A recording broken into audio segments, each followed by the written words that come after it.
e como essa relação tua, porque é um grande case, assim, é uma experiência bacana.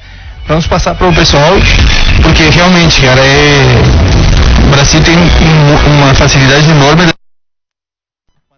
Significa que a gente possa sabe cuidar do dinheiro, sabe cuidar do dinheiro, né? Então esse tipo de coisa é interessante para nós poder discutir. Como que foi tua experiência nesse sentido? Facundo, então a gente quando na infância, assim, na adolescência, eu só me lembro da minha família dizendo assim, não, tu tem que poupar, só que não havia um objetivo nessa poupança a não ser poupar. E quando a gente fala só de poupar, parece que não é uma coisa muito agradável, né? Só falar, vou poupar, né? Pra quê?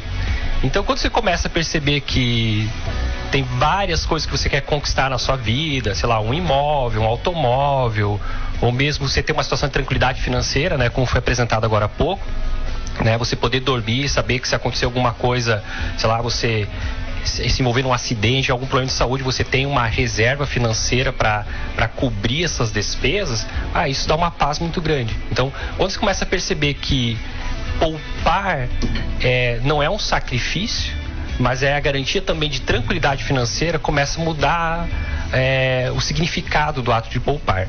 Eu só queria colocar que é um dado bem interessante para ver como que é importante, né? 62 milhões de pessoas estão inadimplentes, segundo a Confederação Nacional dos Dirigentes Lojistas, né? Então 40% da população adulta tá com o nome negativado, tá com o CPF negativado. 40%? 40% da população adulta. Quase metade. Quando você vê pessoas que pouparam no último ano, esse número que pouparam alguma coisa no último ano, cai isso em torno de 15, 20%, 8%, né? Então, os dados são preocupantes, né? Os dados da educação financeira são preocupantes. E por isso, né, a gente tem aí várias situações que a gente pode desenvolver depois, né, ao longo desse debate, né, que isso implica, né, em juros mais altos, né, uma taxa até uma taxa, um CDI mais alto, né? Todas essas coisas estão relacionadas aí, né, ao risco do crédito, né? Então implica a nossa vida também, né? Então a educação financeira aí está no centro. Então eu achei muito importante, eu gosto muito da economia, apesar de ser um entusiasta, não sou como o colega aqui que é da área mesmo, né? Acho que é um tema fundamental. Mas um filósofo com conhecimento nessa área econômica é super legal, é muito diferenciado, inclusive, né? É muito legal. Todo mundo deveria conhecer. É verdade. Educação financeira, todo mundo deveria ter um pouquinho básico, pelo menos. Por esse elogio aí, ele falou, provavelmente ele vai te pedir uma grana emprestada.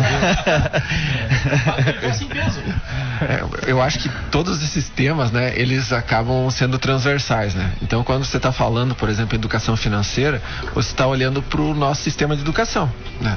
A gente tem um percurso que a gente faz lá desde a pré-escola até a pós-graduação e a bem da verdade, se você pegar assim todos os componentes curriculares e toda a formação que é oferecida para as crianças ali dos 4 até os 17 anos, um dos componentes que não faz parte é a educação financeira. Então, aprende logaritmo, rios da Amazônia e sei lá mais o que, análise sintática, coisas, mitocôndrias, né? Coisas que valem só... João deve ter rodado muito nessa parte, porque ele sempre menciona. É um trauma. Então, são conteúdos que só fazem parte de um percurso formativo, né? E outras coisas que realmente têm peso, relevância, né? Por exemplo, quem é que aprendeu a calcular uma taxa de juro? Quem é que quando faz uma compra, né, e o brasileiro tem, infelizmente, tem esse costume de ele faz a compra tendo como parâmetro se a prestação cabe ou não cabe no orçamento do mês, e não o que ele vai pagar ao longo de 1 ano, 2 anos. Enfim, é repensar toda uma estrutura, né? Enfim... Uma cultura. É uma cultura de inadimplência. Em 2002... já a Cláudia Lima Marques, né, que o João conhece também, já tinha um grupo de estudos sobre os superendividados. 2002. Veja, a gente estava saindo de um período de recessão. Aí teve a época do crescimento exponencial e aí muito crédito e o número de endividados só aumentou. Aumentava na proporção. Só aumentou na proporção do crescimento do país, né? Então tem que repensar muita coisa. E no teu caso, Stefan, como começou isso?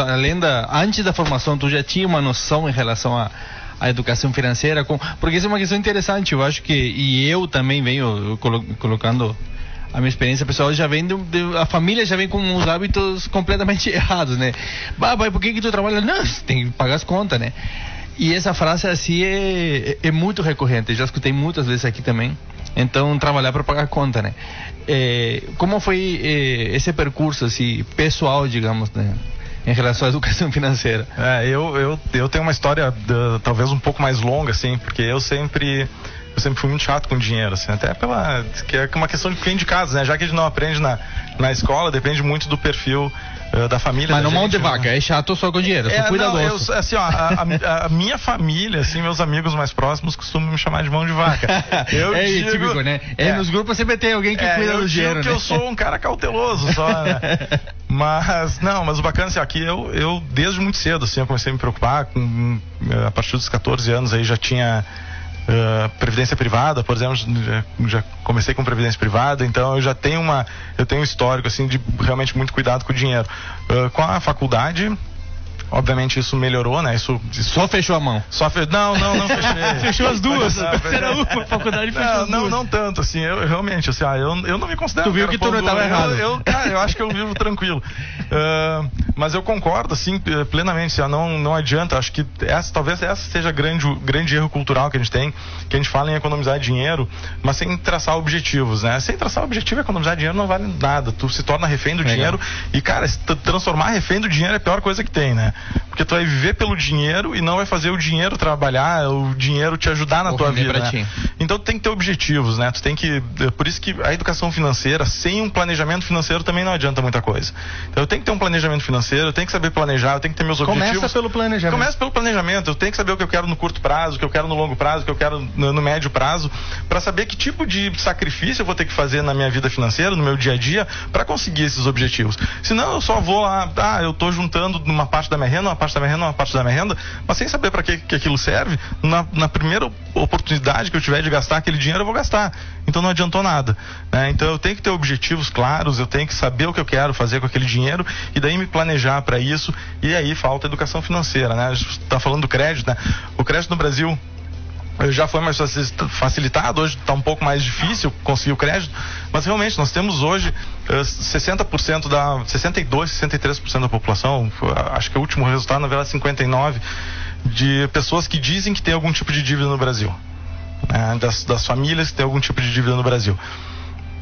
Aí nós temos 62 milhões de pessoas inadimplentes no Brasil.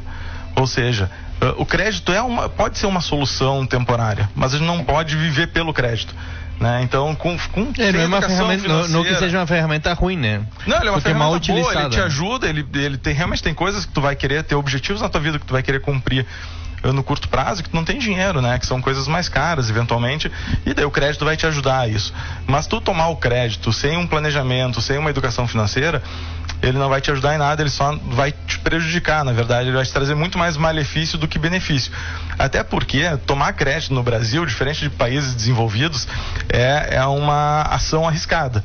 Porque como a gente tem uma oscilação econômica muito grande, então hoje eu tomo crédito, estou empregado. Mas eu tomei esse crédito aí para pagar em 60 meses, amanhã eu estou desempregado, como é que eu pago isso? Em países que têm uma economia mais estável, isso é mais tranquilo. No Brasil exige um planejamento maior, então isso é um cuidado que a gente tem que ter. Cara, mas para nós, nós Brasil, isso não é uma consequência natural, porque se pegar a política de governo, nos últimos anos aí, o crescimento econômico era baseado no consumo. Aí vamos falar da Cláudia Lima Marques, que foi uma crítica radical desse consumerismo assim absurdo, que dizia, o cara não tem educação financeira, o cara vai financiar uma casa em 30 anos e ele não sabe se tem emprego por 1 ano e meio. E compensação, nada dá mais prazer do que o cara gastar grana, se fazer bem, o cara... Achei legal esse termo consumirismo, né? Porque parece um consumismo para mirins, né? Mas velho, uma galera muito juvenil que não sabe cuidar da grana. Não, mas é isso aí, cara. Assim, basear o crescimento econômico em consumo, ele não é tão ruim se as pessoas têm planejamento financeiro, se as pessoas têm essa educação financeira e têm o dinheiro para consumir. Perfeito, a gente precisa de consumo, a gente só consegue gerar crescimento econômico com consumo, né? As empresas vão produzir se tiver alguém para consumir o produto final delas, né? Então elas vão estar gerando emprego e isso acaba sendo um círculo virtuoso. Mas o problema é que tu basear o crescimento com base no crédito, tu tá tirando o poder de compra dessas pessoas no futuro. Porque em algum momento vai ter que pagar esse crédito. E daí eu tô solucionando um problema de curto prazo, esse é uma corda, um problema lá na frente. Essa é uma corda pra forca um pouco mais comprida, né? Sim, tu vai assim, ó, deixa correr. Tu coloca a forca no pescoço e diz assim, ó, corre. Em algum momento tu puxa a corda, tem né? uma metáfora melhor. É tipo abrir aqui a fronteira para os argentinos virem. 1, 2, tu aguenta. Mas depois que abriu, não tem mais, né? Daí já era. Depois né? programa de rádio. Exatamente. Depois você vai entrando na rádio, vão ser derrubando o Severo. Essa questão do planejamento financeiro é ideal. Se a gente vê esses dados aqui, daí fica meio estranho, né? Às vezes o pessoal fala né? Algumas pessoas da mídia, dos canais de YouTube, né? Falam de investimentos milagrosos, né? A gente sempre procurando um atalho. Oi, né? eu sou a Betina. Então as pessoas sempre estão buscando um atalho, que acham que o enriquecimento ou que o acúmulo de patrimônio é uma coisa que acontece do dia para a noite, né? Salvo um ou outro sortudo que ganha aí na loteria, né? No resto, mas a loteria funciona também por isso, cara, porque tem uma ilusão do dinheiro rápido que é impressionante, né? Então, nesse sentido, quando a gente vê esses dados, a gente percebe que antes de falar em investimentos, a gente tem que falar de planejamento financeiro, de orçamento, né? Quando a gente vê esses dados aqui, né, percebemos que a menor parte da população sabe exatamente fazer um planejamento e um orçamento. As pessoas acham que simplesmente anotar os gastos do mês é suficiente. Não, você tem que saber, ter uma previsibilidade, saber o que vai acontecer nos próximos meses, né? Se não acontece aqueles imprevistos, né? Porque apareceu tal imposto, né? E a pessoa, daí ela tem que às vezes recorrer a um cheque especial, algum tipo de empréstimo, uma taxa de juros mais alta e acaba entrando num rolo, né? Porque ela não teve essa previsibilidade, né? Essa antecipação, né? De saber que ao longo do ano vai vir contas, né? Que tem coisas que são mensais, tem coisas que são anuais, como um imposto, um IPTU, um IPVA, né? E às vezes qualquer continha, se a pessoa está, como diz, né? Gastando tudo que ganha, qualquer continha, qualquer coisa vai desequilibrar a vida dela, né? E vai levar ela a problemas financeiros. Então, nesses dados aí que fiquei pesquisando nas últimas semanas aí, a gente vê que esse é um ponto principal, essa falta de planejamento e às vezes entender alguns conceitos, né? Até a questão do endividamento, o pessoal não entende o que é endividamento. Depois, quando a gente estiver mais adiante no programa, eu vou querer que vocês sejam um pouquinho mais práticos, dando algum exemplo, ou pelo menos uma fórmula pequena para quem... Essa fórmula é que nem a Betina. Tem um que achei muito legal na internet. Entender que está lá no outro lado, como pode começar, ou onde ele vai procurar, onde ele vai buscar isso, o básico, mas mais prático assim pra gente passar pro ouvinte. Vamos passar, esse é mais pro final, esse é para o segundo bloco, né? Tu vê que o cara não leu a pauta, né? Isso a gente mantém o ouvinte escutando aí, exatamente, né? Claro. Tem um meme que achei muito massa, né? Porque se tem uma coisa que o brasileiro poderia começar a ganhar dinheiro é fazendo meme, né? É uma produção de meme incrível. E daí tem um que tem uma foto, diz assim, eu sou a Botina. Eu faço você ganhar R$1.200 por mês. Garantido, né? Então eu achei muito interessante. Enfim. Eu não achei nada interessante, eu não entendi na verdade o que você está dizendo. Foi uma péssima piada, tudo bem, ninguém entendeu, tá? Meme áudio, no áudio. Enfim, eu queria ajudar o Paulo a sair dessa pergunta, dessa obrigação que ele colocou na mão dos nossos convidados, né? Era meio pesado. Eu acho que também uma das coisas assim, que é bem prática é pensar o seguinte: nós estamos tendo expectativas de vidas muito maiores. Uhum. Só que uma coisa é você alongar a vida, outra coisa é você alongar a vida com qualidade de vida. Então eu posso viver 100 anos, mas eu vou ter, a partir da minha aposentadoria, uma queda tremenda na minha renda. Mas aí de 48 vezes tu vai pagar 68 daqui a pouco.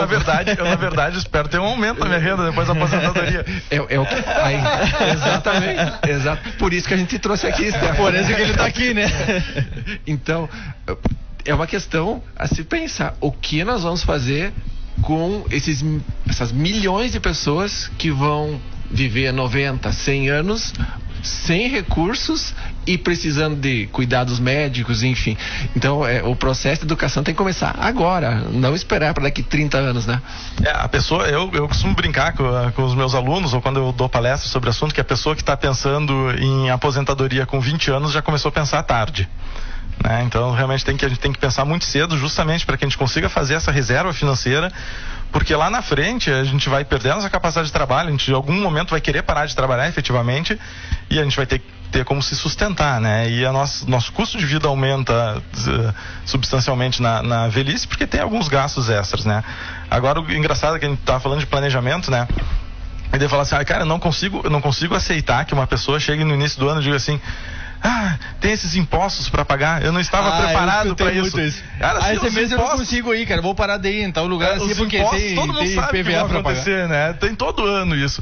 Existem duas certezas na vida da gente. Exatamente. Que é a morte e pagar impostos. Então isso é certo, cara. Então a gente tem que saber que a gente vai ter que começar o ano pagando imposto, a gente vai até maio ali pagando imposto. Quem deixou pra pagar IPVA agora, por exemplo, a gente tá em maio, tá pagando IPVA. Aí tem os IPTUs, cada cidade tem... E o pessoal não sabe essa questão dos juros, cara. Quanto eu tomei a atitude de calcular, sabe? Quanto que ia de juros, às vezes, assim, 2015 fez essa soma. Só de juros, assim, era um absurdo que a gente pagava por ano por atrasar dias, às vezes, num pagamento de qualquer coisa. Cara, é impressionante. É só uma questão de hábito de começar a colocar no papel, né? Isso é uma questão impressionante. Sim, o spread no Brasil, que é a diferença entre o que o banco paga e o banco cobra, ele é muito alto, né? Qualquer dinheiro que tu vai tomar no mercado, tu vai estar pagando absurdamente a mais do que tu vai estar recebendo se tu aplicar. Então, eles juram que é justo, né? Mas a gente não pode correr o risco, então, de ter que pagar juros, né? Então, a gente tem que tentar fazer tudo da melhor maneira possível. Esse é um tema interessante dos juros, né? Que é aquela escolha que o Morfeu faz pro Neo, né? Ou você, de um lado, juros é a força mais poderosa do universo, né? Juros compostos, são a força mais poderosa do universo. Então você vai ter que escolher entre pagar juros ou receber juros. Né? Essa é a escolha. Então, a partir do momento que você começa a se organizar financeiramente, a poupar e, consequentemente, investir esse dinheiro, você vai estar no lado, vamos dizer assim, bom da força. Né? O lado bom da força. Conhecendo a matriz. Misturou Matrix com Star Wars. Com Star Wars, mas é bom. É uma analogia nerd muito boa. Isso aí é na prática, né? É na prática. Tu não queria um exemplo prático, Severo? Tá aí, ó. Tá aí. Mas ele ficou com uma cara de preocupado, o Paulo. Entendi. Diz assim, meu Deus, cara. Sabe o que deve ser o mais incrível de tudo isso? Que tu diz, cara, a quantidade de grana que eu já perdi pagando juros, né? Ou quando eu fiz o primeiro cálculo, assim, no ano 2017, eu digo, será que eu posso ter realmente um carro parado tantas horas por dia? Aí tu começa a colocar no papel. Esse dia mandei para um amigo uma planilha de Excel e uma sugestão de locação, inclusive, digo, cara, olha para tua empresa que legal, calcula, e tem nas planilhas de Excel, tu calcula por mês, assim, quanto que tu gasta, será que não vale a pena alugar se tu precisa muito do carro? Que carro é um grande negócio, né? Para montador.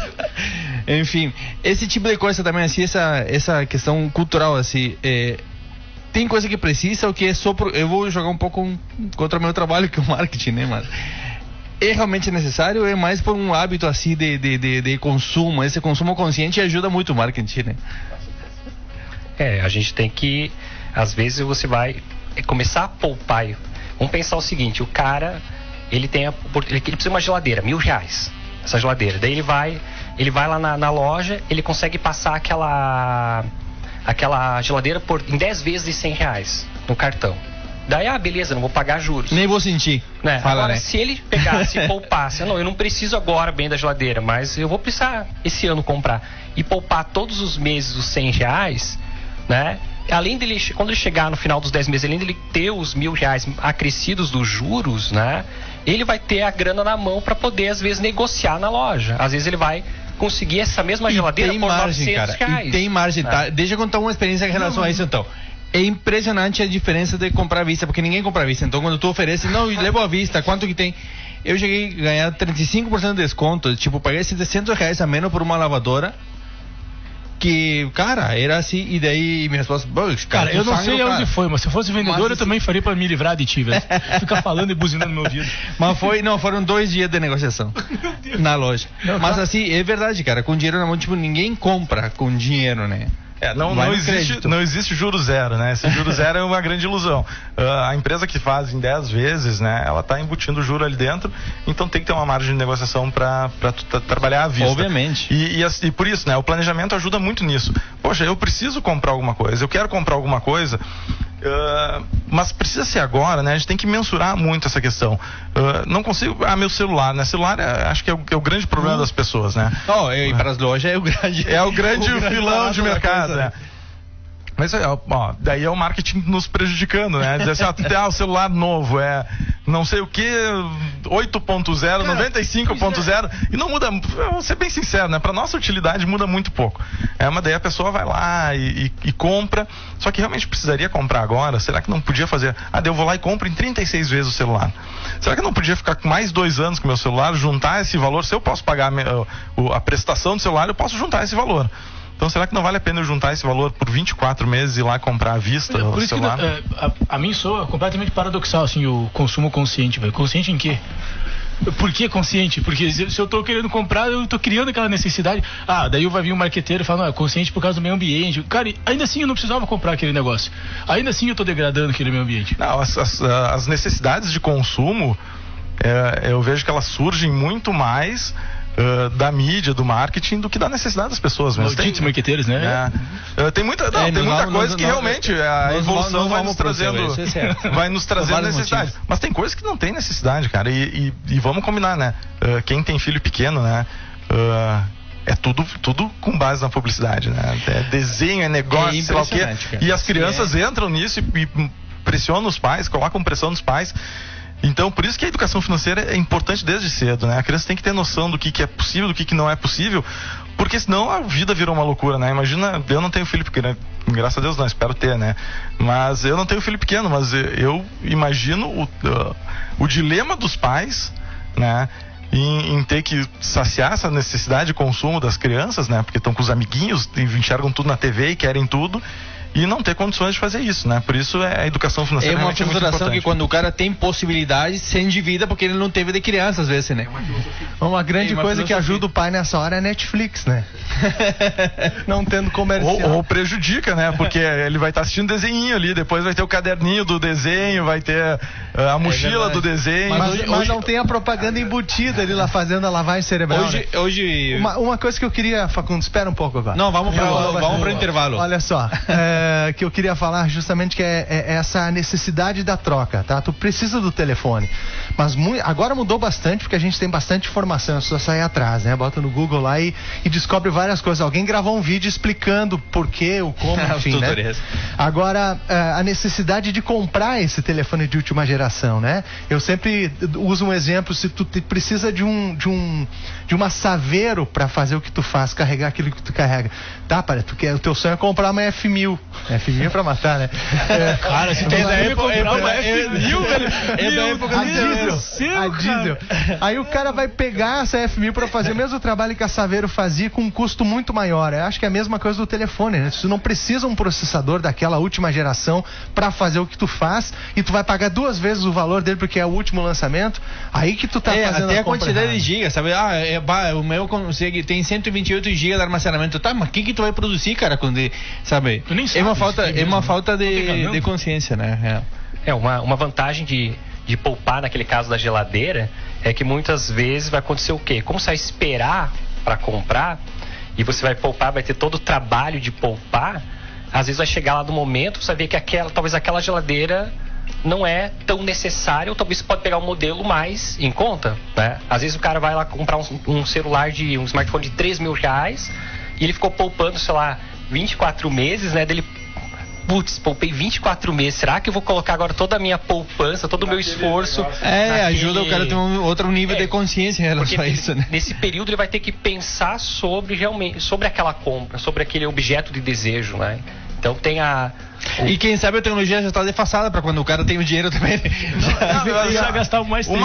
Uma coisa que é legal quando a gente fala em tecnologia, né? Porque se eu tenho necessidade por exemplo, de um celular, ou de um note, ou de um tablet com X capacidade, se em um ano minha necessidade não aumentou, provavelmente esse aparelho já está defasado e o preço dele já está mais baixo do que hoje. Exatamente. Então tem essa outra questão, que a E tecnologia se ele estava pagando parcelado em rápido, 18 vezes, ele continuaria com aquele modelo de continua com celular. aquele mesmo celular. É isso aí.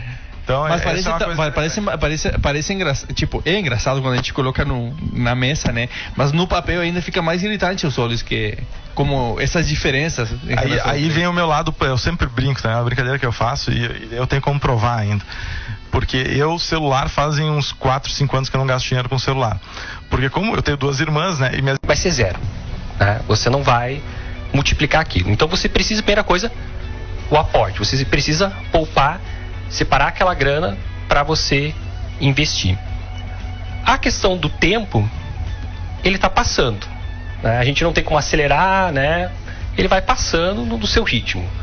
A questão da taxa de juros, aí, né, não está muito no nosso controle, depende de questões da economia, né, do tipo de investimento, o imponderável, os riscos que a gente quer se submeter e todas essas coisas. Mas o importante é o aporte. Tanto é que eu fiz até uma simulação para vocês verem como o aporte é importante, né? Se você colocar R$100 por mês em 240 meses, ou seja, 20 anos, uma taxa de 12% ao ano, que é uma taxa alta no momento atual, você vai acumular R$100 mil. Se você... porque número é complicado, né? Mais para quem está ouvindo. Vamos dizer assim que você vai guardar R$100 por mês durante 20 anos, todos os meses, com uma taxa de 12% ao ano. Você vai acumular no final, então, R$100 mil. Agora, se você poupar mais, vamos dizer que você consegue se organizar e guarde R$300. Só que você consegue uma taxa de 6% ao ano, que seria quase uma taxa da Selic, da poupança. Hoje você vai acumular R$139 mil. Ou seja, o aporte ele tem um peso muito grande, né? Então, dentro daquelas três coisas que entram na fórmula do juros compostos, do acúmulo de patrimônio, o aporte é o mais importante. Fazer sobrar mais dinheiro para poupar é importante. E está no seu controle. E está no controle da pessoa. Legal. Mas voltando, eu concordo com o Stefan que a gente precisa se organizar. Nem tudo a gente vai conseguir fazer. Às vezes, se você quer viajar, sei lá, para praia, você vai ter que deixar de comprar talvez a tua televisão nova. Você vai ter que se organizar, colocar os seus objetivos de curto, médio, longo prazo, né? E isso tudo vai a partir da organização do teu orçamento, do teu planejamento financeiro, né? E, vamos dizer assim, começar a fazer sobrar dinheiro. Porque se não sobrar dinheiro, não importa a taxa que você conseguir, né? Taxas astronômicas, que qualquer taxa multiplicada por zero vai ser zero. Vamos falar de perfil de investidores, então. Vamos imaginar, o cara poupou, ele tem R$30 mil, ele já fez a reserva para os imprevistos, ele tem R$30 mil para investir. O que é que vocês recomendariam? Fazer um 50-50, 50% no juro fixo, 50% taxa variável? Como é que é? Vamos bem na prática, que nem o Paulo queria saber antes. Assim, aí depende muito do perfil, né? A gente tem basicamente 3 perfis, né? Tem trabalhos aí que trabalham com 5 perfis, mas eu gosto de trabalhar com 3 perfis, que é o cara arrojado, o cara moderado e o cara conservador, né? Então o conservador ele vai de renda fixa, né? Vai ali CDB, CDI, LCI, LCA, alguma coisa mais conservadora. O cara moderado ele pode fazer uma cesta de produtos aí com algum tipo de fundo multimercado. E o cara mais arrojado, esse que vai ali 70%, normalmente ele vai investir no risco, né? Ou ações ou produtos derivativos que são mais de risco ainda. Então, assim, o que eu sempre aconselho para as pessoas é fazer realmente o estudo do perfil de risco. Isso aí tem na internet, quase todos os bancos disponibilizam lá quando tu vai abrir uma carteira em banco de investimento, principalmente. Tu abre um questionário para tu fazer, para medir o teu perfil de risco. Porque não adianta assim, eu dizer assim, cara, tu tem que conhecer produto financeiro, sai do CDB que não paga nada, sei lá o quê, vai para as ações. Cara, o cara não tem esse perfil, o cara vai enlouquecer. Por porque hoje ele tá ganhando não é pra todo 100, mundo. amanhã ele tá perdendo importante, 5. Não é pra todo mundo. Então tem os perfis, a gente tem que E entender essa o questão perfil. cultural é um peso grande que a gente carrega, então... Sim, o Brasil tem um perfil muito conservador, né? O brasileiro de maneira geral tem um perfil muito conservador. Assim, e vamos lá, né, gente? A gente ouve de casa, assim, né? Quando a gente é criança, eu acho que deve ser até hoje, assim, não, meu filho, tu tem que estudar, tu tem que constituir família e tem que comprar casa própria, né? Tem um carrinho, isso tem um é uma cachorro, coisa extremamente conservadora. E esperar se aposentar. Esperar se aposentar, isso. Agora caiu um pouco, mas era estudar, fazer concurso público, né? Então isso já está mudando. A gente tem um perfil muito conservador mesmo no Brasil.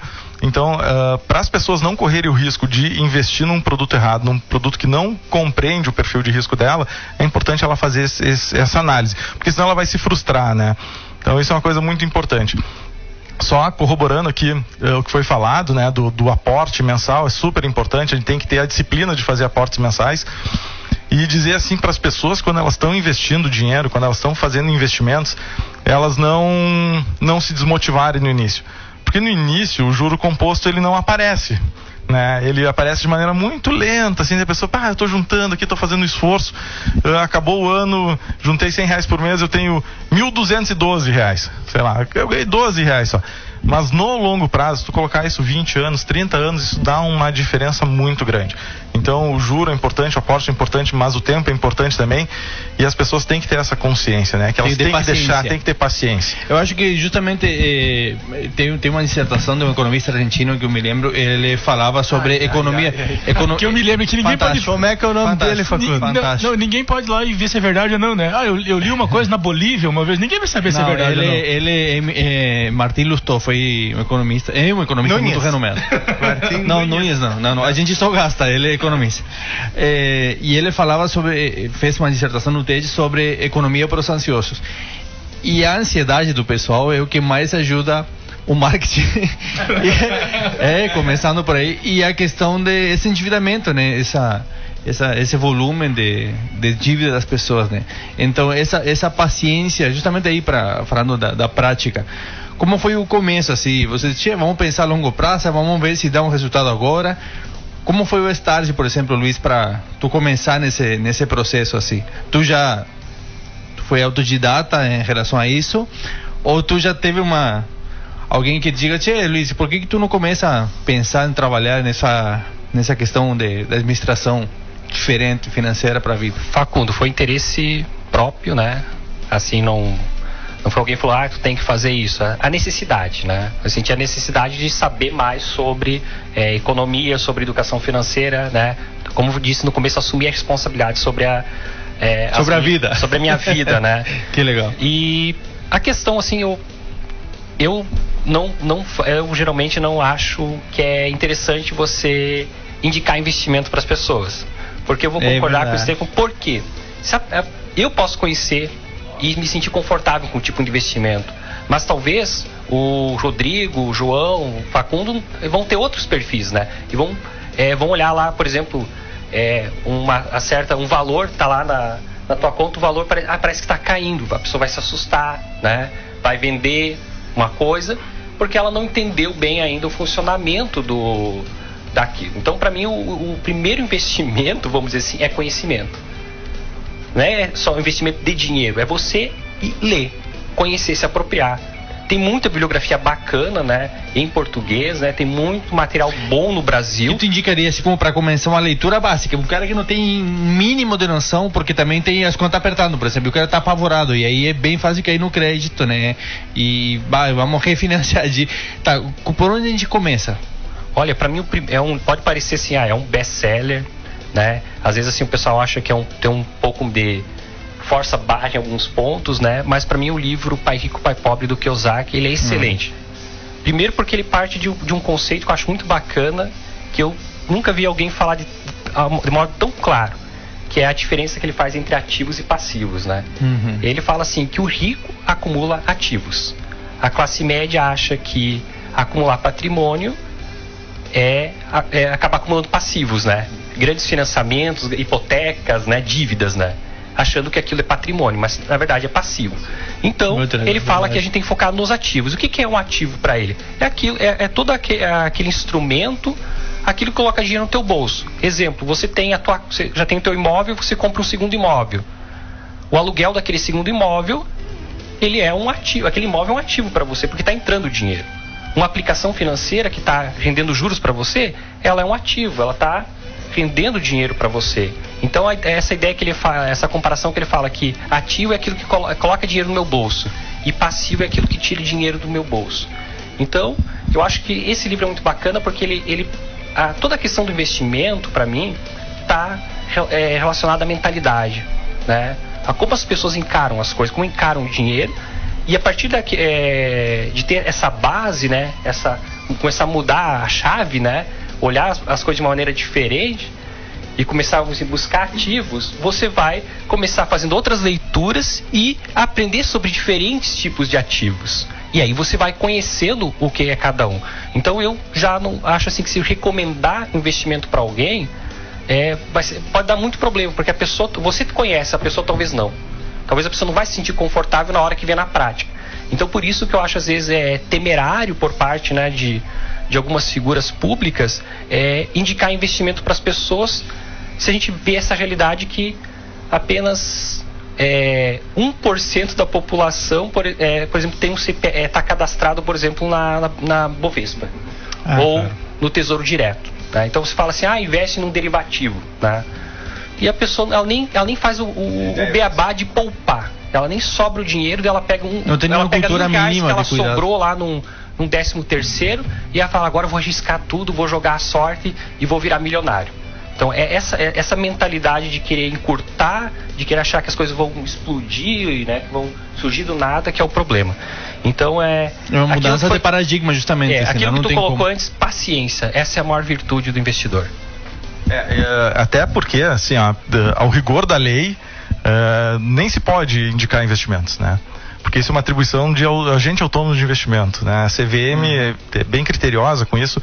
Então a gente pode falar sobre investimentos, sobre possibilidades, mas indicar investimento é uma coisa muito séria. Até porque, de novo, né, tem o perfil, tem tipo de liquidez, tem prazo, tem risco, tem muita coisa envolvida. Gente, se pensar no Brasil, só no Brasil, a gente tem infinitas possibilidades de investimento, né? Então, entre renda fixa e renda variável, tem muita coisa no Brasil. Essa é outra questão importante.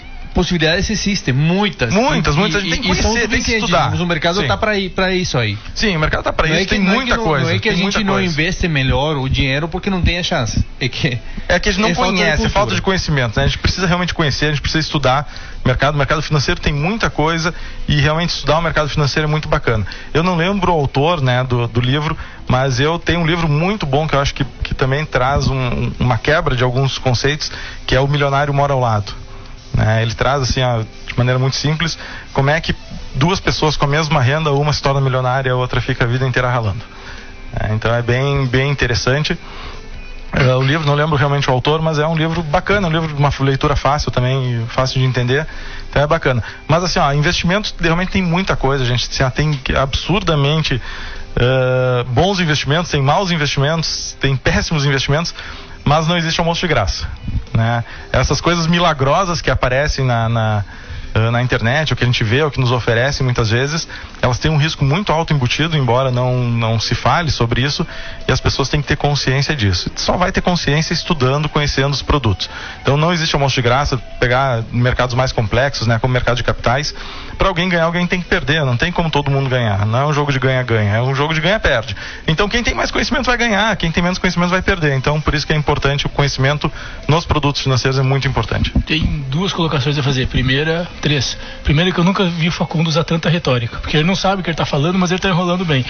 A segunda é o Severo, cara, tá com uma cara de preocupado. Tá apavorado. Tá apavorado com isso. Não, imagina, ainda bem que a Valentina não escuta o programa, você estaria mais apavorado ainda, a filha do Severo. E a terceira, o Jonas Jeziorski tem uma colocação aqui no comentário live. No Face. E como o Facundo parece a Dilma discursando, ele pediu que eu lesse pra vocês. Não dá pra ele. Que parece o Lula. O Facundo tem que o Facundo só decorando o texto, lendo. E olha lá. O Jonas diz o seguinte: tudo muito legal o que vocês estão falando, estou tirando várias informações importantes para a minha vida. O detalhe é que na prática não funciona bem assim.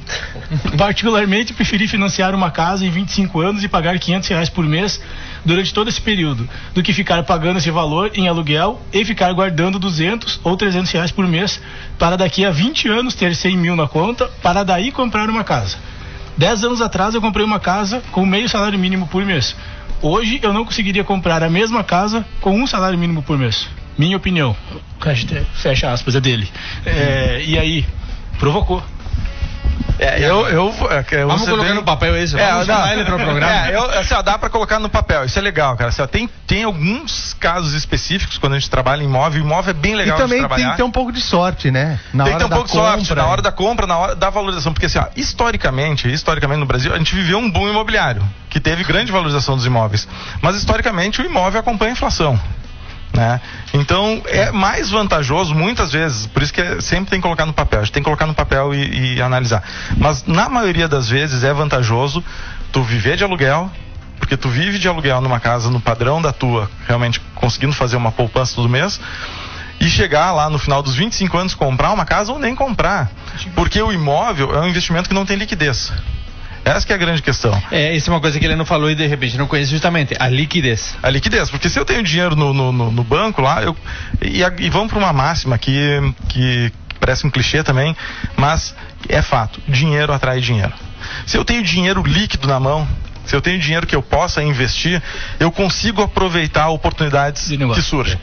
Se eu tenho imóvel, surgiu uma eu brinco com meus alunos, né? Chega um cara, bate ali na sala de aula e diz assim, cara, eu tenho uma BMW que eu comprei ontem, mas eu preciso 5 mil reais agora, imediatamente, em dinheiro, e eu te dou minha BMW por isso. Cara, só vai aproveitar essa oportunidade quem tem o dinheiro. É verdade. Eu não vou dizer, não, espere que eu vou vender minha casa, por exemplo. Eu vou vender minha casa para... óbvio que o imóvel é um sonho do brasileiro, e o imóvel mostra essa questão conservadora do brasileiro, né? Aí tu falou, e o sonho cumprido já fechou. Eu queria e vale. Não, e vale, tá valendo, verdade, né? Só que financeiramente falando, normalmente é mais vantajoso realmente tu ficar no aluguel e juntar o dinheiro, porque daí tu consegue trabalhar com esse dinheiro. Mas daí tem que ter conhecimento, tem que ter um monte de coisa. Agora, pra pessoa que não tem o perfil, pra quem não tem o perfil, compra o imóvel. Compra o imóvel que tu tá fazendo. No caso do Severo, compra o imóvel. Tu tá fazendo a tua poupança lá, é isso aí. Compra o imóvel, tá fazendo a tua poupança. Tem alguma farmácia que faz algum anúncio aqui na rádio? Você tá mal, cara? Tá mal, o Severo tá mal. Tá passando mal aí. Depois de mexer tanto nesse software aí. Mas de novo, assim, é uma coisa muito de perfil. Se ele acha que foi o melhor, né? De novo, né? A economia, a gente tem que maximizar a nossa utilidade. Se isso maximizou a utilidade dele, tá certo? Isso aí, ele conseguiu juntar o dinheiro de uma maneira ou de outra, ele conseguiu juntar um dinheiro. Então, isso que é importante. Acabou, rapaziada. Falta 5 segundos. Facundo, deixa os outros falar um pouco, sabe? Eu não consegui nem fazer, eu peguei a calculadora e nem fiz o cálculo. Eu acho que a gente vai ter que fazer um outro programa dando sequência. Já ficam comprometidos, né? Então, para o próximo programa. Desse assunto, que eu acho que a gente não conseguiu falar tudo, com certeza. Eu, pelo menos, eu consegui ouvir tudo.